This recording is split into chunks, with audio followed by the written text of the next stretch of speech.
بسم اللہ الرحمن الرحیم۔ السلام علیکم معزز طلباء کرام، آپ سب کیسے ہیں؟ آج ہم نور الانوار کے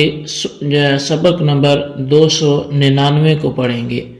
آج کے ہمارے سبق کا عنوان ہے واو مطلق جمع کے لیے۔ آج کے ہمارے سبق کی عبارت ثم لما كانت حروف العطف اکثرها وقوعا قدمها وقال سے شروع ہوتی ہے۔ چونکہ حروف معانی کا ذکر شروع ہوا ہے تو ان میں سے پہلا حرف واو آج ذکر میں آئے گا۔ تو آئیے سب سے پہلے آج کے سبق کی عبارت پڑھ کے اس کا ترجمہ کرتے ہیں، اس کے بعد باقاعدہ سبق کی وضاحت کی طرف بڑھتے ہیں۔ مصنف علیہ رحمہ لکھتے ہیں ثم لما كانت حروف العطف اکثرها وقوعا قدمها، پھر چونکہ ان حروف میں زیادہ تر حروف عطف کا وقوع ہوتا ہے، اس لیے مصنف نے انہیں مقدم کیا اور انہی کو بیان آغاز میں لائے۔ وقال، اور فرمایا،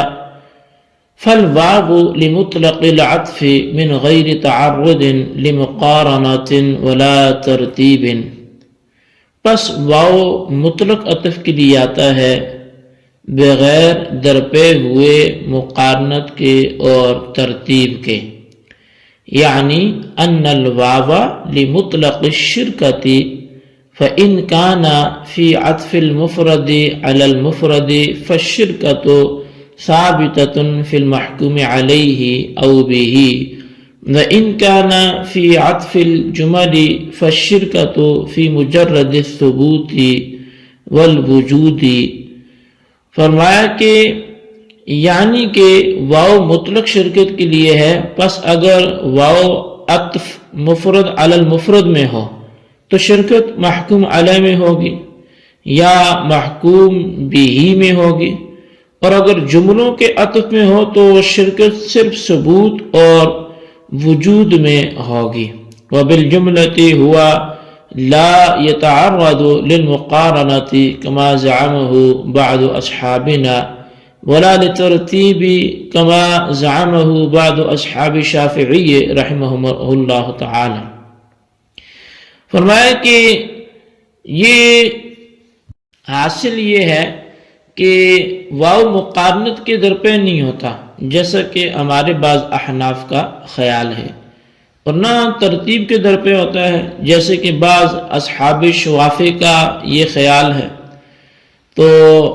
فَإِذَا قِيلَ جَاءَنِي زَيْدٌ وَعَمْرٌ يَحْتَمِلُ أَنَّهُمَا جَاءَاكَ وَعَنْ أَوْ تَقَدَّمَ أَحَدُهُمَا عَلَى الْآخَرِ، پس جب یہ کہا جائے کہ میرے پاس زید اور عمر آئے تو احتمال ہے کہ وہ دونوں تیرے پاس اکٹھے آئے ہوں یا ان میں سے ایک دوسرے پر مقدم ہو۔ وحجت الشافعی قوله علیہ السلام نحن نبدأ بما بدأ اللہ فی قوله تعالی ان الصفا والمروة من شعائر اللہ، ففهم النبی صلی اللہ علیہ وسلم منه الترتیب، وقوله تعالی وارکعوا واسجدوا فإن تقدیم الرکوع علی السجود واجب۔ پس امام شافعی علیہ الرحمہ کی جو حجت اور ان کی جو دلیل ہے وہ اللہ تعالیٰ کا یہ فرمان ہے کہ ان الصفا والمروۃ من شعائر اللہ کے بارے میں جو رسول اللہ صلی اللہ علیہ وسلم کا فرمانا کہ نحن نبدأ بما بدأ اللہ، ہم اسی سے ابتدا کریں گے جس سے اللہ نے کی۔ بس رسول اکرم صلی اللہ علیہ وسلم نے اس سے ترتیب کو سمجھا ہے، اور اللہ تبارک و تعالیٰ کے یہ فرمان کہ وَارْكَعُوا وَاسْجُدُوا، کہ رکوع کرو اور سجود کرو، تو اس لیے کہ رکوع کو جو مقدم کرنا ہے سجدے پر یہ واجب ہے۔ جی طلبہ کرام، یہ ہمارے آج کے سبق کی عبارت اور اس کا ترجمہ تھا۔ آئیے اب اس کی وضاحت کی طرف بڑھتے ہیں، اور امام شافعی کے آج ہم جو اصل سبق پڑھیں گے وہ مطلق جمع کے لیے آتا ہے، اس میں مقارنت نہیں ہوتی جیسے کہ بعض احناف کا مذہب ہے، اور یہ ترتیب بھی لازم نہیں کرتا جیسے کہ بعض شوافے کا مذہب ہے۔ وہ ترتیب کو کیسے ثابت کرتے ہیں ان کے دلائل پڑھیں گے اور اپنا ہم ان کا جواب جو ہے وہ آئندہ سبق میں سنیں گے۔ تو دراصل شارح الرحمن نے ایک سوال کا جواب دیا ہے، اور وہ سوال یہ ہے کہ پہلے حروف کی دو قسمیں بیان کی گئی تھی، ایک حروف عاملہ، دوسرے حروف غیر عاملہ۔ تو پس مصنف نے حروف عاملہ کے کبھی ہونے کے باوجود حروف غیر عاملہ یعنی حروف عطف کو ان پر مقدم کیوں کیا؟ تو اس کا جواب یہ ہے کہ حروف غیر عاملہ جو حروف عطف ہیں ان کا وقوع حروف عاملہ کے مقابلے میں زیادہ ہوتا ہے،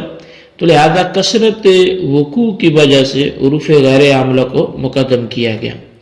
اور حروف غیر عاملہ کا وقوع زیادہ اس لیے ہے کہ حروف غیر عاملہ یعنی جو حروف عطف ہیں اسم اور فعل دونوں پر داخل ہوتے ہیں، اور حروف عاملہ جو ہیں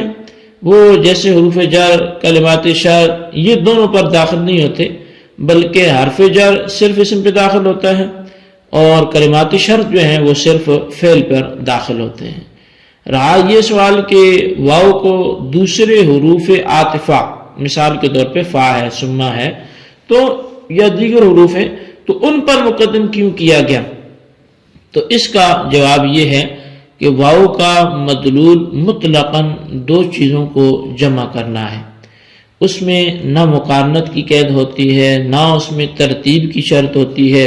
اور اس کے علاوہ دوسرے حروف عاطفہ جو ہیں ان کا مدلول مقارنت یا ترتیب وغیرہ کی قید کے ساتھ مقید ہوتا ہے، بس کیونکہ مطلق مقید پر مقدم ہوتا ہے اس لیے واو کو دوسرے حروف عاطفہ پر مقدم کیا گیا۔ بہرحال مصنف علیہ الرحمن نے فرمایا کہ کلمہ واو مطلق عطف یعنی مطلق شرکت کے لیے آتا ہے، اس کے معنی میں نہ مقارنت ملحوظ ہوتی ہے اور نہ ہی ترتیب کو ثابت کرتا ہے۔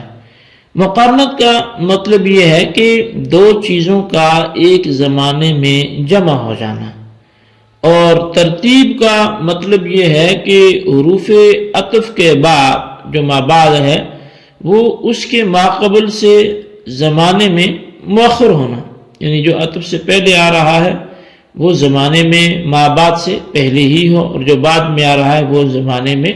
اس ماقبل سے ما بعد ہی ہو۔ بہرحال واو کے ذریعے اگر ایک مفرد کا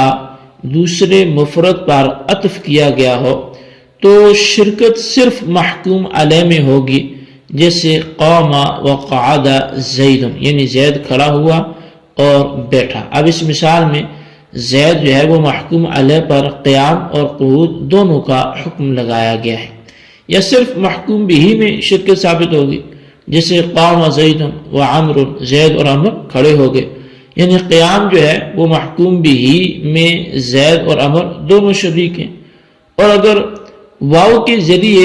ایک جملے کا عطف دوسرے جملے پہ کیا گیا تو شرکت صرف ثبوت اور وجود میں ہوگی، جیسے قام زید وقعد عمر۔ اب اس میں صرف یہ بتلانا مقصود ہے کہ قیام زید اور قعود عمر دونوں ثابت اور موجود ہیں۔ تو حاصل یہ کہ واو نہ مقارنت پر دلالت کرتا ہے نہ ترتیب پر، یہی مذہب احناف کا ہے اور یہی عام اہل لغت کا مذہب ہے۔ اسی کے قائل سیبویہ ہیں، نحات بصرہ ہیں، نحات کوفہ ہیں۔ البتہ بعض علماء احناف نے کہا کہ واو مقارنت کے لیے آتا ہے، اور بعض شوافے کا خیال ہے کہ واو ترتیب کے معنی میں آتا ہے۔ چنانچہ جاءنی زید و عمر کے معنی یہ ہیں کہ زید اور عمر آنے میں شریک ہیں، قطع نظر اس سے کہ دونوں ایک ساتھ آئے ہوں،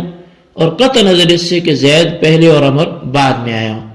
تو حاصل یہ کہ احناف اور اہل لغت کے نزدیک یہ ترکیب صرف اس بات پر دلالت کرتی ہے کہ زید اور عمر دونوں آئے ہیں، اور بعض علماء احناف کے نزدیک اس جملہ کے معنی یہ ہوں گے کہ زید و عمر دونوں ایک ساتھ آئے ہیں، یعنی دونوں کی آمد کا ایک ہی زمانہ ہے۔ اور بعض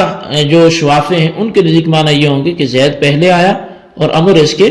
بعد آیا۔ تو شوافی کی پہلی دلیل یہ ہے کہ رسول اکرم صلی اللہ علیہ وسلم نے فرمایا نحن نبدأ بما بدأ اللہ، ہم سعی کا طواف اسی جگہ سے شروع کریں گے جہاں سے اللہ تعالیٰ نے شروع کیا ہے، اور اس سے رسول اللہ صلی اللہ علیہ وسلم کی مراد ان الصفا والمروہ من شعائر اللہ ہے، یعنی جس طرح اللہ تعالی نے سعی کے بیان کا آغاز صفا سے کیا، اسی طرح ہم بھی سعی کا آغاز ابتدا صفا سے کریں گے۔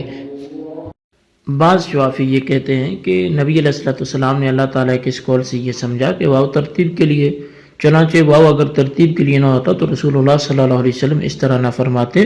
بلکہ یوں فرماتے نحن نبدأ بالصفا، ہم سعی کا آغاز صفا سے کریں گے، لیکن نحن نبدأ کے بعد بما بدا اللہ فرمانا اور اس کے بعد شہادت میں آیت ان صفا پیش کرنا اس بات کی دلیل ہے کہ نبی علیہ السلام نے واو سے ترتیب کا استفادہ کیا ہے، اور نبی علیہ السلام چونکہ عرب و عجم میں عالم اور افصح ہیں، اس لیے آپ کا واو کو ترتیب کے لیے سمجھنا اس بات کی دلیل ہے کہ واو ترتیب کے لیے استعمال ہوتا ہے۔ اور شوافی کی دوسری دلیل یہ ہے کہ اللہ تعالیٰ نے ارشاد فرمایا وَارْكَعُوا وَاسْجُدُوا، اس سے واضح ہوتا ہے کہ واو ترتیب کے لیے، کیونکہ رکوع کی تقدیم سجود پر بالاتفاق واجب ہے، بس رکوع کی تقدیم کا سجود پر واجب ہونا، یہ مقدم کرنا واجب ہونا اس بات کی دلیل ہے کہ آیت میں واو ترتیب کے لیے ہے، اس لیے اگر واو ترتیب کے لیے نہ ہوتا تو رکوع کی تقدیم سجود پر واجب بھی نہ ہوتی۔ اور شوافی کی تیسری دلیل یہ ہے کہ حضرت ابن عباس رضی اللہ تعالیٰ عنہما صحابہ کو یہ حکم فرماتے تھے کہ عمرہ حج سے پہلے کیا کرو، بس صحابہ کرام نے ابن عباس سے کہا کہ لِمَ تَأْمُرُونَ بِالْعُمْرَةِ قَبْلَ الْحَجِّ وَقَدْ قَالَ اللَّهُ تَعَالَى وَأَتِمُّوا الْحَجَّ وَالْعُمْرَةَ لِلَّهِ، کہ آپ ہم کو حج سے پہلے عمرہ کا حکم کیوں فرماتے ہیں، حالانکہ اللہ تعالیٰ نے تو أَتِمُّوا الْحَجَّ وَالْعُمْرَةَ لِلَّهِ فرمایا ہے۔ تو صحابہ